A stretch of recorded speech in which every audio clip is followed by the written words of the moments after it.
ایک یزیدی فرقہ ہے، ایک حسینی فرقہ ہے۔ میں نے کل بھی عرض کیا تھا اگر یزید والے بھی اپنی شبیل لگانا چاہتے ہیں تو یزید کے نام کی شبیل لگا دیں، ہمیں کوئی فرق نہیں پڑتا، لیکن الحمدللہ اتنا پتہ چل جائے گا کہ اس کا تعلق یزید سے ہے، حسین سے نہیں ہے۔ صلوات بھیج دیں محمد و آل محمد کے لیے۔ دیکھیے میں نے ایک فکرہ کہا تھا 2-3 دن پہلے کہ محبت حسین سے کام یزید والے، ٹھیک ہے نا؟ تو آج دیکھیے کہ اگر ہم مجلس میں بھی آ رہے ہیں اور شراب بھی پی رہے ہیں تو اس کا مقصد یہ ہے کہ محبت ہم حسین سے کر رہے ہیں، کام یزید والے کر رہے ہیں، توجہ فرما رہے ہیں۔ تو لہذا عزیزان گرامی قدر یاد رکھیے گا، میں نے عرض کیا تھا اگر حسین والا بننا ہے تو گناہوں سے نفرت کرنی پڑے گی۔ اگر حسین والا بننا ہے تو آپ کو یہ تہیہ کرنا پڑے گا۔ راستے دو ہیں، ایک یزیدی رستہ ہے، ایک حسینی رستہ ہے۔ جو یزیدی رستہ ہے میں نے کل پرسوں بھی عرض کیا تھا، وہاں جو ہے وہ یزید شراب خور بھی تھا، بدکار بھی تھا، زانی بھی تھا، شرابی بھی تھا، شریعت کی دھجیاں اڑاتا تھا، وحی کا انکار کرتا تھا۔ اگر آج کا مسلمان بھی یہ تمام چیزیں اس کے اندر پائی جاتی ہیں تو پھر وہ یاد رکھے وہ حسینی نہیں بن سکتا، یزیدی ضرور ہے وہ، اس لیے کہ وہ افعال انجام دے رہا ہے جو یزید نے کیے تھے۔ تو پھر یہ کیسے ہو سکتا ہے کہ ہماری صفوں میں آ کر وہ بتائے بیٹھ کر کہ میں حسینی ہوں اور کام اس کے سارے یزید والے ہوں۔ صلوات بھیج دیں محمد و آل محمد کے لیے۔ عزیزان گرامی حسین سے محبت رکھنی ہے، حسین کی دعا لینی ہے تو آپ کو گناہوں سے دور ہونا پڑے گا، اور ایسی مجالس جس سے آپ کو جو ہے وہ امام کے جو امام زمانہ اس وقت پردہ غیبت میں ہیں اور وہی امام حسین کے بھی وارث ہیں، امام حسین کے بھی وارث ہیں جن کو ہم پرسہ دیتے ہیں اپنے زمانے کے امام کو، وہ ہمیں سب کچھ دیکھ رہے ہیں، تو لہذا وہ وارث جو ہے وہ امام حسین علیہ السلام ہیں۔ تو امام حسین علیہ السلام کے اوپر اگر آپ نے گریہ کرنا ہے، ان کی مجلس میں آنا ہے تو یاد رکھیے گا، یہ ذہن میں ضرور سوچئے گا کہ ہمیں زمانے کا امام دیکھ رہا ہے۔ اگر آپ مجلس میں بیٹھ کر 2 نمبری کر رہے ہیں تو زمانے کا امام آپ کو دیکھ رہا ہے۔ صلوات بھیج دیں محمد والے۔ دیکھیے کسی نے خوبصورت جملہ کہا، کسی خطیب کا جملہ ہے، میں یہاں کوٹ کر دیتا ہوں۔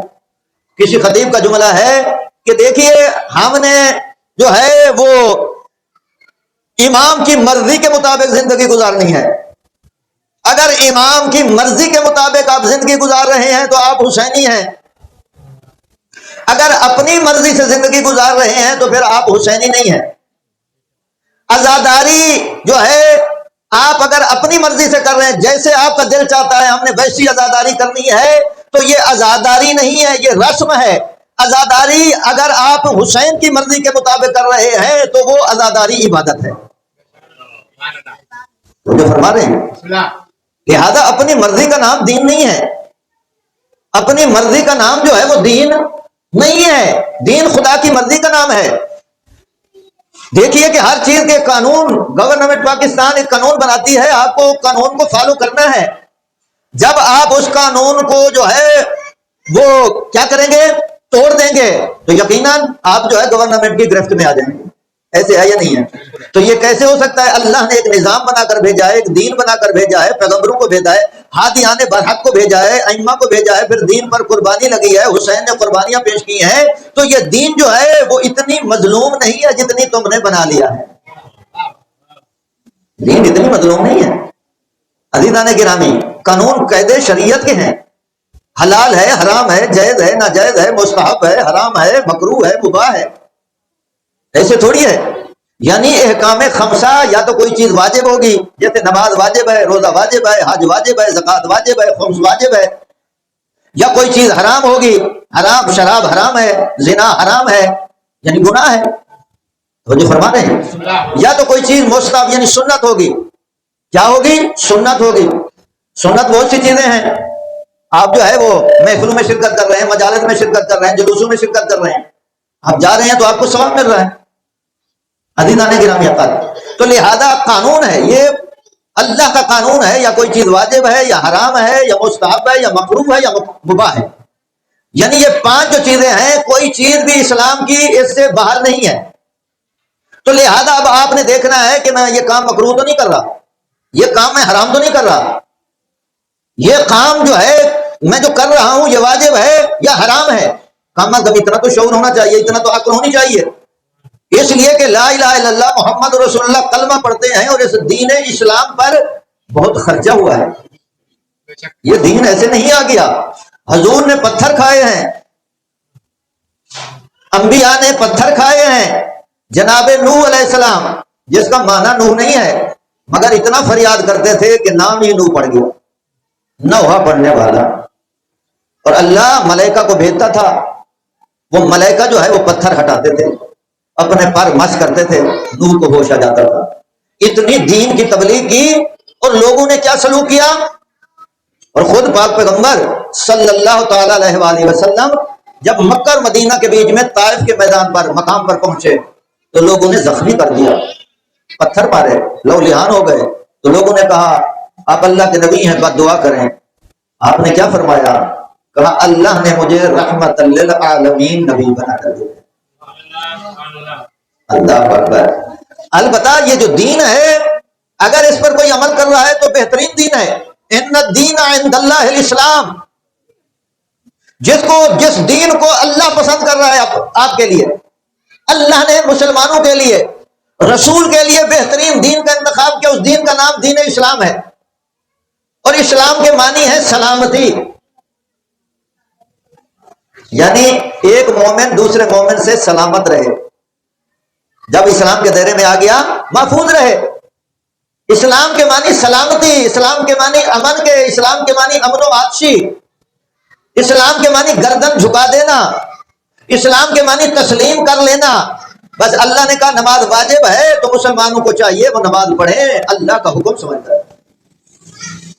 اللہ نے کہا شراب حرام ہے تو تمام مسلمان اللہ کا حکم سمجھ کر اس شراب سے محفوظ رہیں.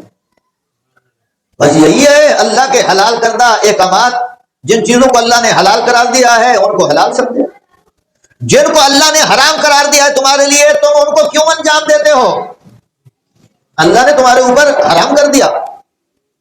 اگر کوئی شخص اپنی بیوی کو طلاق دے دیتا ہے، بیوی اس پر حرام ہو جاتی ہے، معاشرہ تھو کرے گا. اگر دوبارہ اس بیوی کو لے کر کے آئے وہ کہیں گے طلاق ہو گئی ہے. یہاں تو حکم الہی کی پابندی ہو رہی ہے. جیسے بیوی آپ کے اوپر طلاق کے بعد حرام ہو گئی ویسے شراب حرام ہے. آپ شراب کو پی رہے ہیں، زنا حرام ہے، زنا کر رہے ہیں. عزیزان گرامی قادر، دیکھیے معاشرہ کہاں چلا گیا ہے. یعنی ایسا دور آ گیا ہے کہ لوگ حلال کو حلال نہیں سمجھ رہے، حرام کو حرام نہیں سمجھ رہے. حتیٰ کہ ایک جملہ اور کہوں کہ اتنی بھی توفیق نہیں ہو رہی، اگر کوئی بھی مسئلہ ہے تو وہ مسئلہ کسی عالم سے نہیں پوچھ رہے، اپنی مرضی کا دین بنایا ہوا ہے. یعنی اپنی مرضی کے دین کو اللہ نے ناپسند کرا دیا. دین وہ ہے جو اللہ کی مرضی کا ہے. ان الدین عند اللہ الاسلام. صلوات بھیج دے محمد والے محمد. بس عزیزان گرامی یہی میرا پیغام تھا دوستو، بزرگوں، نوجوانوں. اور نوجوانوں کے لیے جو ہے میں نے یہ موضوع عزاداری سید الشہداء، اس عزاداری کو عزاداری بمقصد عزاداری بنائے، باوضو ہو کر آئیں. عزاداری کی بڑی فضیلت ہے. چھٹے لال ولایت حضرت امام جعفر صادق علیہ السلام.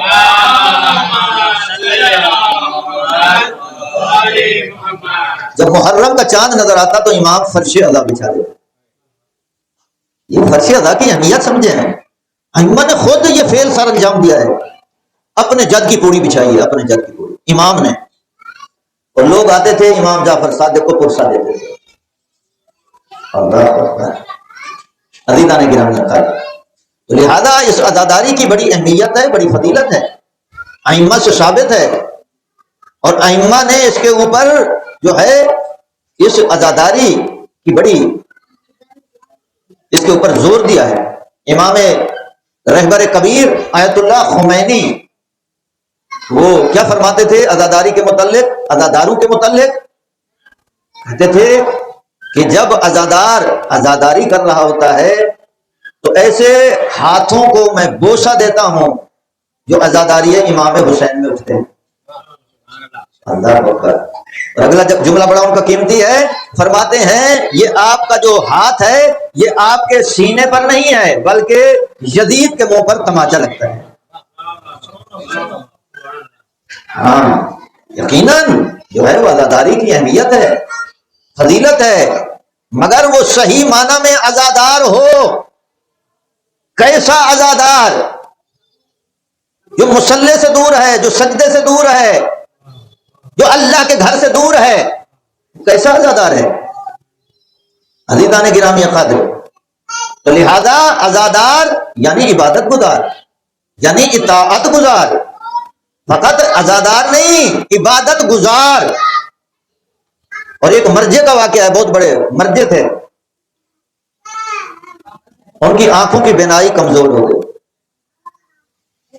تو عاشور کا دن تھا، عزادار عزاداری کر رہے تھے، تو اس نے اپنے بیٹے کو یا شاگرد کو بولا کہ جہاں عزادار عزاداری کر رہے ہیں ایک عزادار کے پاؤں کے نیچے کی مٹی اٹھا کر، تو مٹی لے کر آئے، اس نے اپنی آنکھوں پر لگائی تو اس کی بینائی تیز ہو گئی۔ صلوات بھیج دیں محمد و آل محمد کی۔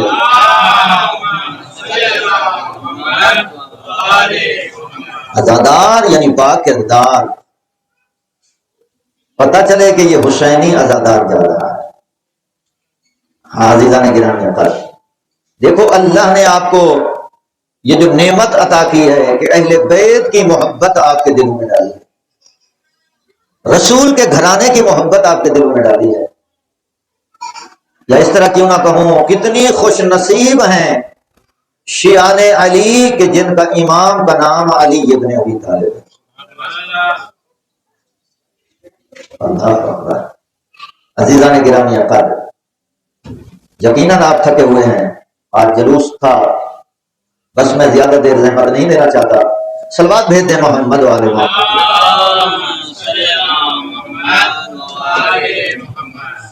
پھر بھی درود بھیج دیں محمد۔ کیسے بیاں ہو لفظوں میں عظمت حسین کی، کیسے بیاں ہو لفظوں میں عظمت حسین کی، واجب ہے کل جہان پہ عزت حسین کی، واجب ہے، واجب۔ میں نے عرض کیا ہے نا، دین میں یا چیز واجب ہے یا حرام ہے یا مستحب ہے یا مکروہ ہے یا، اب دیکھیے یہاں حسین کی عزت واجب ہے، کیسے بیاں ہو لفظوں میں عظمت حسین کی، واجب ہے کل جہاں پہ، پوری کائنات کے جتنے لوگ ہیں کل جہاں پہ عزت حسین کی۔ آقا بنے تھے جن کی سواری وہ کون تھے؟ آقا بنے تھے جن کی سواری وہ کون تھے؟ کتنی بلندیوں پہ ہے رفعت حسین کی۔ درود بھیج دیں محمد و آل محمد کے۔ اپنے ضمیر کا کبھی سودا نہ کیجیے، اپنے ضمیر کا کبھی سودا نہ کیجیے، دیتی ہے درس ہم کو شہادت حسین کی۔ درود بھیج دیں محمد و آل محمد کی۔ کربل کی ریت آج بھی خوشبو میں بے بسی،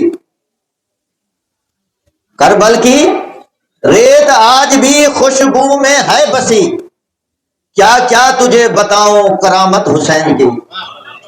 اگلا شعر بڑا قیمتی ہے، سر دے دیا حسین نے پر ہاتھ نہ دیا۔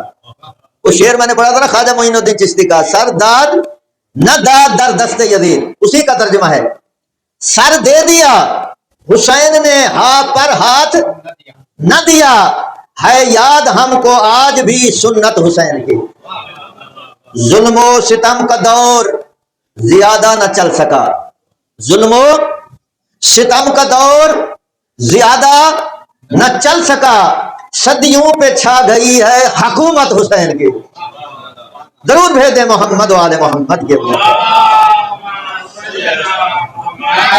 ان خوش نصیب لوگوں میں میرا بھی نام ہے، ان خوش نصیب لوگوں میں میرا بھی نام ہے، جو دل میں لے کے پھرتے ہیں الفت حسین کی۔ اور آخری شعر، ملتا ہے چین ملتی ہے ایمان کو جلا، ملتا ہے چین ملتی ہے ایمان کو جلا، عمران جب بھی لکھتا ہوں مدحت حسین کی۔ صلوات بھیجتے ہیں محمد و آل محمد کی عظمت پر۔ اور نماز باقی ہے اب بھی اذان باقی ہے، نماز باقی ہے اب بھی اذان باقی ہے، انہی کے دم سے شریعت میں جان باقی ہے، انہی کے دم سے شریعت میں جان باقی ہے۔ علی کے نام کی تسبیح پڑھتا رہتا ہوں، علی کے نام کی تسبیح پڑھتا رہتا ہوں، یہی سبب ہے جو میری زبان باقی ہے۔ کہا نبی نے حلالی کو ہوگا عشق علی، کہا نبی نے حلالی کو ہوگا عشق علی، تیری کتاب میں بھی یہ بیان باقی ہے، تیری کتاب میں بھی یہ بیان باقی ہے۔ غریب خانے میں آتے ہیں کربلا کے امیر، غریب خانے میں آتے ہیں کربلا کے امیر، یہی سبب ہے جو میرا مکان باقی ہے، وہی عروج وہی آن بان باقی ہے۔ توجہ کیجئے گا، آخری شعر ہے، وہی عروج وہی آن بان باقی ہے، وہی یزید تھا جو مٹ گیا زمانے سے، وہی یزید تھا جو مٹ گیا زمانے سے، وہی حسین ہے جس کا نشان باقی ہے۔ اگر ہو پھر کوئی کرب و بلا تو ملال مت کرنا، اگر ہو پھر کوئی کرب و بلا تو ملال مت کرنا، میرے نبی کا ابھی خاندان باقی ہے،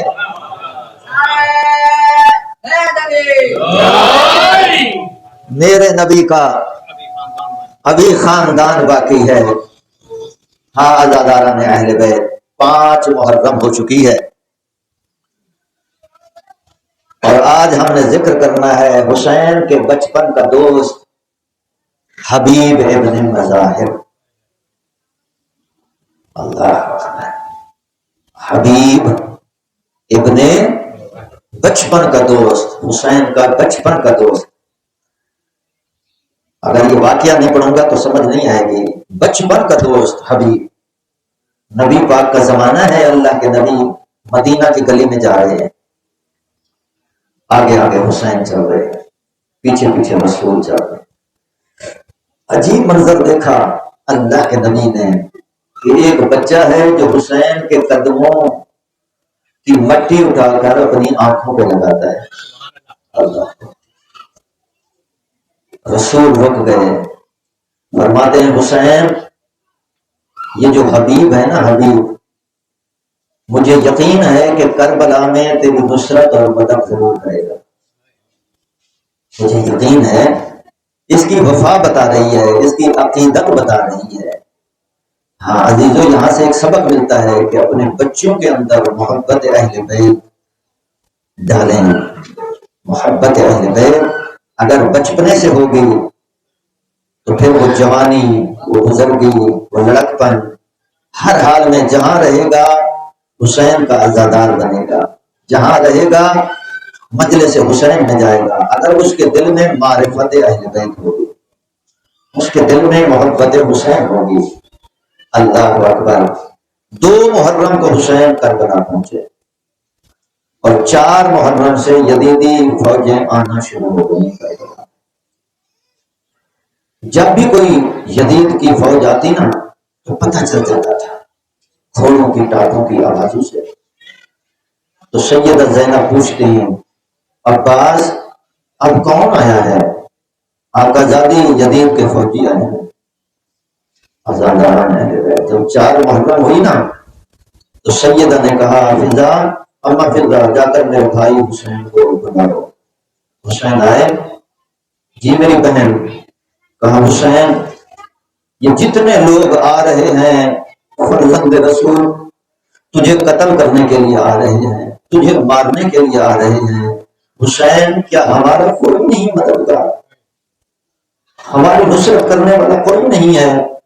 کہا نہیں بہن، یہ سب قاتل آ رہے ہیں، یہ سب زہرا کے گھر کو لوٹنے کے لیے آ رہے ہیں، یہ میں حسین کو شہید کرنے کے لیے آ رہے ہیں۔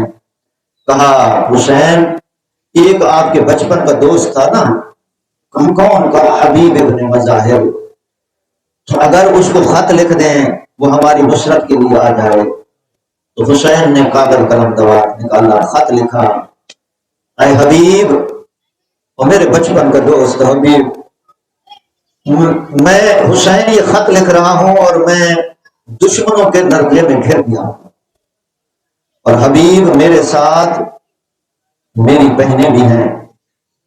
عزادار قاسم کو خط دیا، کوفہ میں رہتا تھا حبیب ابن مظاہر۔ قاسم گھوڑے کو دوڑاتا ہوا منزلیں طے کرتا ہوا کہاں پہنچا؟ کوفہ پہنچا۔ یہ میاں بیوی روایت کے جملے ہیں کہ کھانا کھا رہے تھے کہ کھانا کھاتے ہوئے ایک نوالا حبیب کے گلے میں اٹک گیا، تو اپنی بیوی کو کہا کہ لگتا ہے کوئی مجھے یاد کر رہا ہے۔ اللہ اکبر، لگتا ہے مجھے کوئی یاد کر رہا ہے۔ بس یہ جملہ کہا کہ دروازے پر دستک ہوئی، اس نے آواز دی، کون؟ کہا قاصد حسین ابن علی۔ اللہ اکبر، جوتا نہیں پہنا، دوڑتا ہوا گیا، میرے مولا حسین کا قاصد، جا کر اس کے قدموں کو چوما، خیریت؟ اس نے خط نکالا، کس کا خط ہے؟ آقا حسین کا، آنکھوں پر لگایا، خط کو بوسہ دیا، میرے مولا کا، میرے آقا حسین کا خط ہے، چومتا ہوا آیا۔ عزاداران اہل بیت خط کو پڑھا، خط کا جب متن پڑھا نا بے چین ہو گیا، ارے میرا مولا کربلا کے صحرا میں یقع تنہا اور یزیدی فوج میں گھر گیا، حسین کی بہنیں بھی حسین کے ساتھ ہیں، عجیب کشمکش میں ہے، سوچ رہا ہے کہ بیوی کو کہوں تو کیا کہوں، اجازت لوں تو کیسے لوں۔ کہتا ہے کہ میں ابھی یہ سوچ رہا تھا، میں کمرے میں آیا، دیکھا تو میری بیوی ٹہل رہی ہے، بے چینی کے عالم میں ہے، میں نے پوچھا خیریت ہے؟ کہا میں نے سب کچھ سن لیا ہے، میرے آقا مولا حسین کا خط آیا ہے، اور تو بتا تیری کیا کیفیت ہے؟ کہتا ہے کہ سوچ رہا ہوں۔ جب اس نے کہا نا سوچ رہا ہوں، تو اس کی بیوی بھی مومنہ تھی، اہل بیت کی معرفت رکھتی تھی، حسین کی محبت تھی، کہتی ہے چوڑیاں اتار کر یہ لے، چوڑیاں پہن لے، ہیں زہرا کے لال پر اتنی مصیبت اور اتنی برا وقت آئے اور ابھی تو سوچ رہا ہے، اجرکم علی اللہ۔ بس میں آ گیا مصائب کی جانب، عزاداران اہل بیت۔ ہاں عزادارو، اب آپ اندازہ کریں کہ آپ کا مولا کو جو ہے وہ کتنی ضرورت تھی کربلا کے میدان میں۔ عزادارو کہ ایک مرتبہ جو ہے وہ کہتا ہے میں تو تیرا امتحان لے رہا تھا، میں تو تیرا امتحان لے رہا تھا، اپنے غلام کو بلایا اور کہا کہ گھوڑا نکالو، کیونکہ کوفہ میں ناکہ بندی لگی ہوئی ہے اور فلاں جگہ جا کر کھڑے ہو جاؤ تو میں وہاں چھپ کر آتا ہوں اور میں وہاں سے کربلا نکل جاؤں گا۔ عزادارو روایت کے جملے ہیں، اس نے جانے میں تاخیر کر دی، غلام گھوڑا لے کر کھڑا ہوا ہے اور کہتا ہے کہ حبیب کہتا ہے جب میں قریب کیا نا تو میں نے دیکھا غلام کہہ رہا ہے اے راہوار آپ فکر مند نہ ہو، اگر میرا آقا حبیب نہ آیا نا تو حسین کی نصرت کے لیے میں آپ کے اوپر سوار ہو کر کربلا جاؤں گا۔ اللہ اکبر، یہ جملے حبیب ابن مظاہر نے سنے اور سر پیٹ لیا، ارے مولا حسین پر اتنا وقت آ چکا ہے، ارے اب غلام بھی جو ہے حسین کی نصرت کے لیے جانے کو تیار ہیں۔ اللہ اکبر۔ بس عزاداران اہل بیت خدا گواہ ہے کہ ایک مرتبہ گھوڑے پر سوار ہوا، گھوڑے کو دوڑاتا ہوا، عزادارو ایڑیاں لگاتا ہوا، بھگاتا ہوا، منزلیں طے کرتا ہوا، عزادارو ایک مرتبہ کربلا کے میدان میں آیا کہ ایک مرتبہ جب حسین کے خیمے کے قریب آیا اور آ کر کہا السلام علیکہ یا ابا عبداللہ، اے میرے مولا حبیب کا سلام قبول کیجئے، حبیب کا سلام قبول کیجئے۔ ہاں عزادارو جناب سیدہ زینب روایت کرتی ہیں کہ آج سے پہلے اتنا خیمے حسینی میں اتنی جو ہے وہ آوازیں نہیں آئیں، جب حبیب آیا نا تو نعروں کی تکبیروں کی آوازیں بلند ہونے لگی، خوشیوں کی آواز آنے لگی۔ کہتی ہے کہ میں نے اماں فضہ کو بھیجا کہ جاؤ پتہ کرو آج میرا بھائی حسین اتنا خوش کیوں ہے؟ آج جو ہے وہ اتنی سارے خوش کیوں ہیں؟ نعروں اور تکبیروں کی آوازیں بلند کیوں ہو رہی ہیں؟ ابھی کون آیا ہے؟ جناب فضہ نے جا کر پتہ کیا، میرے مولا فرماتے ہیں اما فضہ میری بہن زینب کو کہو میرے بچپن کا دوست حبیب ابن مظاہر آیا ہے۔ عزادارو جب علی کی بیٹی کو پتہ چلا نا کہ حسین کے بچپن کا دوست حبیب ابن مظاہر آیا ہے، ایک مرتبہ وہی اپنے خیمے سے آواز دی اما فضہ حبیب کو میرا سلام پہنچا دیجئے۔ عزادارو جب جناب فضہ نے سیدہ زینب کا سلام پہنچایا نا تو حبیب غش کھا کر گر گیا۔ اب جو ہوش آیا کہتا ہے کیا غضب ہو گیا، ارے اب آقا زادیاں غلاموں کو سلام کر رہی ہے۔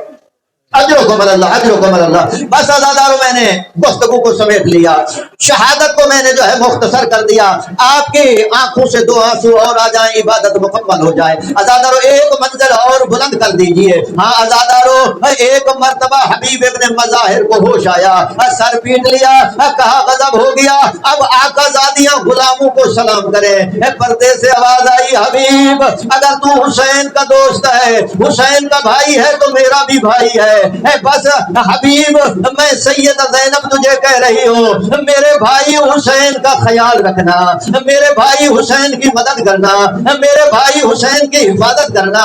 ہاں عزاداران اہل بیت عاشور کا آخر دن آ گیا اور نماز ظہر کا وقت ہوا۔ عزادارو ایک مرتبہ میرے امام فرماتے ہیں حبیب ادھر آؤ، جا کر پسر سعد کو کہو کہ آقا مولا حسین نے نماز پڑھانی ہے، نماز پڑھنے دو اور تیروں کو روک دو۔ عزادارو سنو گے جملہ، ایک ظالم نے کہا ارے حبیب حسین کی نماز قبول ہوگی۔ عزادارو یہ جملہ کہنا تھا کہ حبیب کو جوش آیا، ارے بدبخت، ارے ظالم، نماز حسین کی قبول نہیں ہوگی کیا تمہاری قبول ہوگی؟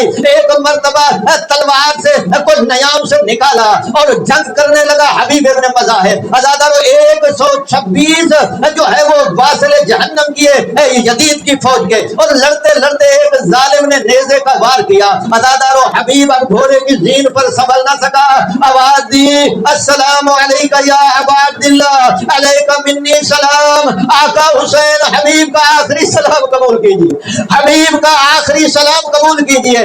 بس عزادارو ایک مرتبہ حسین آئے، حبیب کے لاشے کو اٹھایا اور خیمے میں لے کر کے گئے۔ ہاں عزادارو جب 11 محرم ہوئی ہے نا عزادارو ایک مرتبہ جو ہے وہ کربلا کا یہ لٹا ہوا قافلہ عزادارو کوفہ کی جانب سفر کرنے لگا۔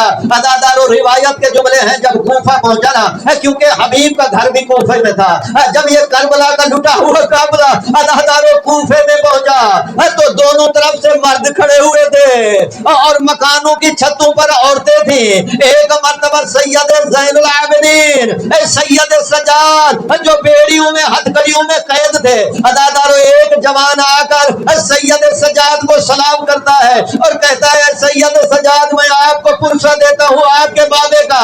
امام فرماتے ہیں اے جوان تو کون ہے؟ کہا میں آپ کے غلام حبیب کا بیٹا ہوں۔ عزادارو یہ آواز سید زینب نے سنی، ارے سجاد یہ کون ہے؟ کہا پھوپھی اماں یہ کہتا ہے میں حبیب کا بیٹا ہوں۔ سید زینب نے کہا اگر یہ حبیب کا بیٹا ہے اس سے پوچھو تمہاری ماں کہاں ہے؟